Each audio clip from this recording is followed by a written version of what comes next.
যে দেবী আমাদের প্রতিটি ভক্তের হৃদয়ে সদা সর্বদাই জাগ্রত, কে বোধন করে পুনরায় জাগানোর প্রয়োজনীয়তা কতটুকু? যিনি সর্বদা সর্ব অবস্থায় শক্তিরূপে বিদ্যমান, বুদ্ধিরূপে বিদ্যমান, মাতৃরূপে বিদ্যমান, তাকে পুজো করবার জন্য জাগানোর গুরুত্ব কতটুকু বা জাগানোর প্রয়োজনীয়তা কি? খুবই গুরুত্বপূর্ণ বিষয়। আজকের এই ভিডিওতে এই বিষয়ে আলোচনা হবে। নমস্কার, আমি শুভপ্রসাদ মুখোপাধ্যায়।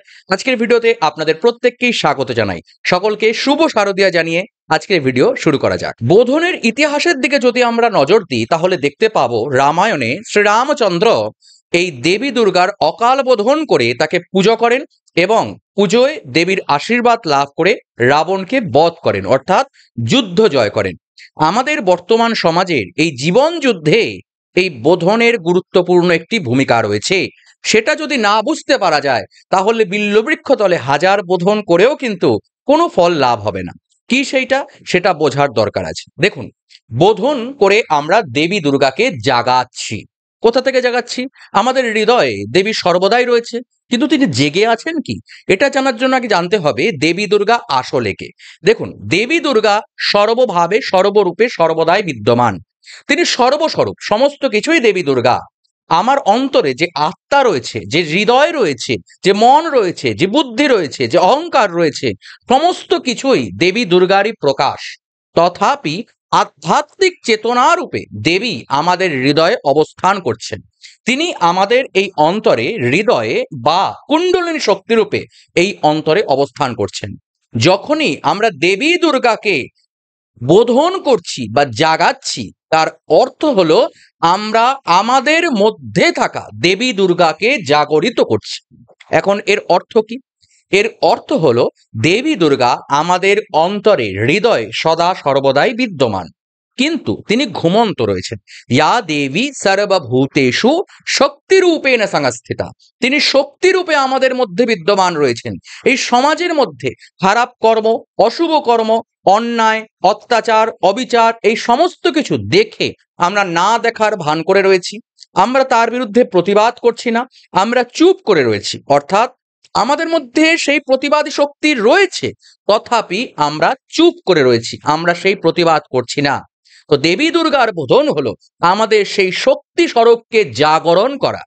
দেবী দুর্গার অন্যতম বোধনের গুরুত্বপূর্ণ অংশ হিসেবে আমরা ধরতে পারি বুদ্ধি। ইয়া দেবী সর্বভূতেষু বুদ্ধিরূপেণ সংস্থিতা। তিনি আমাদের হৃদয়ে বুদ্ধিরূপে অবস্থান করছেন। বুদ্ধি আসলে কি? যে জঙ্গিটা বোম বেঁধে বোম মারে, তারও তো বুদ্ধি রয়েছে, কিন্তু না, সেই বুদ্ধির কথা এখানে বলা হচ্ছে না। আমাদের অন্তরে সুবুদ্ধি এবং কুবুদ্ধি দুটোই রয়েছে। দেবী দুর্গা আমাদের অন্তরে সুবুদ্ধি রূপে বিদ্যমান। সেই সুবুদ্ধিকে পুনরায় জাগরিত করা এবং সমাজের সুকর্মে নিজের বুদ্ধিকে ব্যবহার করা, এই শিক্ষা কিন্তু বোধন আমাদের দেয়।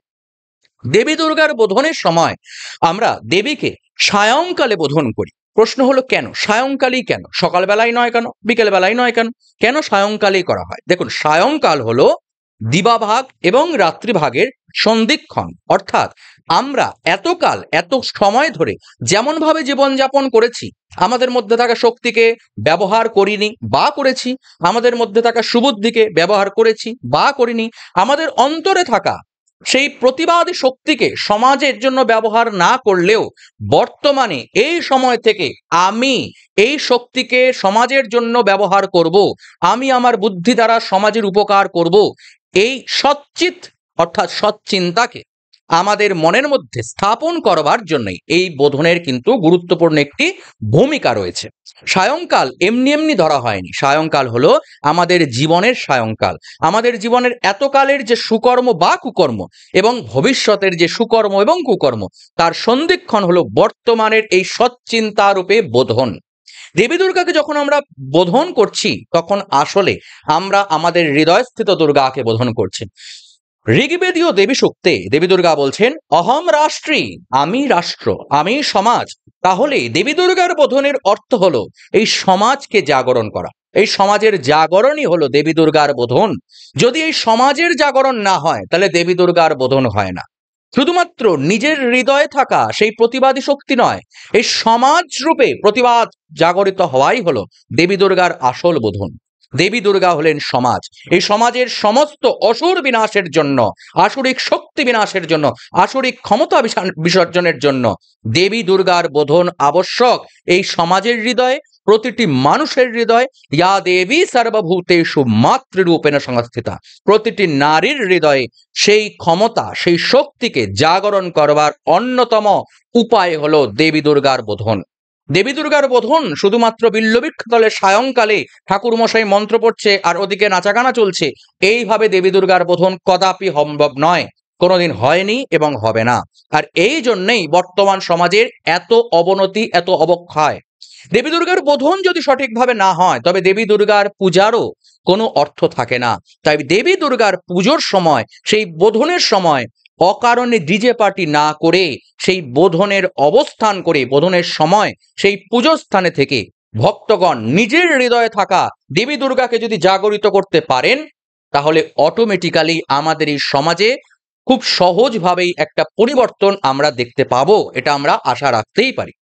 হতে পারে আমাদের অত্যন্ত অনেক দিনের জন্য এই অপব্যবহারের ফলে হয়তো আমাদের সময় লাগবে, কিন্তু তথাপি যদি আমরা সঠিকভাবে দেবীর বোধন করতে পারি, নিজের হৃদয়ে বোধন করতে পারি, তাহলে দেবী আমাদের মধ্যে সেই শক্তি সঞ্চার করবেন, যার দ্বারা আমরা এই সমাজকে অতি সহজেই পরিবর্তন করতে পারবো। এটা আমার অত্যন্ত বিশ্বাস। দেখুন, দেবী দুর্গার যে বোধন, এই বোধনকালে আমরা যারা ভক্তগণ, তারা দেবী দুর্গার কাছে শুধুমাত্র এই আশীর্বাদ চাইলেই হবে না যে হে দেবী তুমি আমাকে বাড়ি দাও, গাড়ি দাও, টাকা পয়সা দাও। না, এগুলো চেয়ে কোনো লাভ নেই। নিজের স্থিতে আমরা যখন ছোট ছিলাম তখন বাবা মা আমাদের শেখাতো যে ঠাকুরের কাছে কি চাও? বিদ্যা দাও, বুদ্ধি দাও, জ্ঞান দাও, শক্তি দাও, এগুলোই চাওয়ার বিষয়। হে দেবী তুমি আমায় বিদ্যা দাও, আমার কাছে যদি বিদ্যা থাকে তাহলে ভালো কোনটা খারাপ কোনটা সেটা আমি বিচার করতে পারবো। তুমি আমায় বুদ্ধি দাও, যে বুদ্ধির বলে যে সমাজের কোনটা উপকারের জন্য আমি লাগতে পারি, কোন কর্ম করলে আমি সমাজের কাজে লাগবে, এবং কোন কর্ম করলে আমি নিজের স্বার্থ হিসেবে কর্ম করছি, আমি স্বার্থপর হয়ে যাচ্ছি, সেই বুদ্ধিটা যেন আমার মধ্যে থাকে। হে দেবী তুমি আমাকে দাও, তুমি আমায় বিদ্যা দাও, বুদ্ধি দাও, তুমি আমাকে জ্ঞান দাও, যে জ্ঞান শুধু আমার জন্য নয়, সমাজের জন্য কাজে লাগতে পারে, 10টা মানুষের কাজে লাগতে পারে, দেশের এবং দশের উপকারে লাগতে পারে, সেই জ্ঞান তুমি আমায় দাও। তুমি আমাকে শক্তি দাও, যার দ্বারা আমি আমার ইন্দ্রিয়স্থিত লোভ লালসার থেকে ঊর্ধ্বে উঠতে পারি, আমার অন্তরে থাকা তোমাকে জাগরিত করতে পারি। যদি আমরা বোধনের সময় সেই দেবীর কাছে এই কামনা জানাই, ভক্তিপূর্ণ হৃদয়ে এই কামনা জানাই, এবং সর্বোপরি সেই সমস্ত বিদ্যা, বুদ্ধি এবং জ্ঞান শক্তিকে হৃদয়ের মধ্যে জাগরিত করবার চেষ্টায় সচেষ্ট হই, তাহলে এ বিষয়ে কোনো সন্দেহ নেই যে দেবী দুর্গা এই সমাজে প্রতিটি মানুষের হৃদয় অতি অল্প সময়ের মধ্যেই জেগে উঠবেন।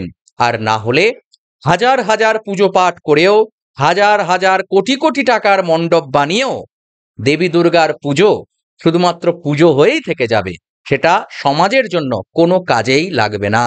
দেবী দুর্গা হলেন স্বয়ং সমাজ।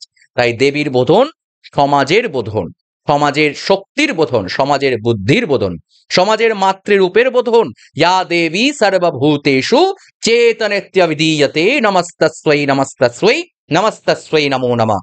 যে দেবী আমার আপনার প্রতিটি ভূতের মধ্যে চেতনা রূপে অবস্থান করছেন, সেই দেবীকে প্রণাম, সেই দেবীকে প্রণাম, সেই দেবীকে বারংবার প্রণাম। তাই দেবী দুর্গার বোধন হলো আমাদের হৃদয়ের চেতনার উন্মেষের বোধন। আমাদের মধ্যে যে অন্তঃস্থিত যে চেতনা রয়েছে, সেই চেতনার জাগ্রতকরণই হলো দেবী দুর্গার আসল বোধন, আসল পুজো। সেই বোধনের পরেই তো দেবী দুর্গাকে আমরা হৃদয়ে স্থান দিতে পারি। কেমন লাগলো আপনাদের ভিডিওটা? বোধন সম্পর্কে যেটুকু আমি জানি, যেটুকু আমার উপলব্ধি, সেটা আমি আপনাদের প্রত্যেককে জানানোর, বোঝানোর চেষ্টা করলাম। আপনারা কোথাও বুঝতে পেরেছেন কিনা, কোথাও বুঝতে অসুবিধা হয়েছে কিনা, সেটাও কমেন্ট করে জানাবেন। যেহেতু এটা কোনো স্ক্রিপ্টেড ভিডিও নয়, জাস্ট নিজের হৃদয়ের অন্তঃস্থলের ভাবটা আপনাদের বোঝানোর জন্য অতি শীঘ্র ক্যামেরাটা সামনে বসিয়ে জাস্ট আপনাদের জন্য এই বিষয়টা বলছি। তাই জন্য হতে পারে আমার এই ভিডিওটা হয়তো অত ফ্লুয়েন্ট নয়, বা আমি হয়তো সেভাবে একটা কথা 2-3 বার বলে ফেলতে পারি, সেটা আপনারা নিজ গুণে ক্ষমা করবেন, এটা আমি আশা রাখি। বাকি আপনাদের এই ভিডিওটা কেমন লাগলো সেটা আপনারা নিচে কমেন্ট করে জানাবেন। যদি ভালো লাগে ভিডিওটা শেয়ার করবেন, লাইক করবেন, কমেন্ট করে সঙ্গে থাকবেন। আর যারা এখনো চ্যানেলটা সাবস্ক্রাইব করেননি, প্লিজ সাবস্ক্রাইব করে সঙ্গে থাকবেন। দেখা হচ্ছে পরবর্তী ভিডিওতে অন্য কোনো বিষয়ের আলোচনায়। দুর্গা দুর্গা শুভ শারদিয়া। সকল বড়দের আমার প্রণাম এবং ছোটদের ভালোবাসা, আন্তরিক অভিনন্দন, শারদিয়ার শুভেচ্ছা। নমস্কার।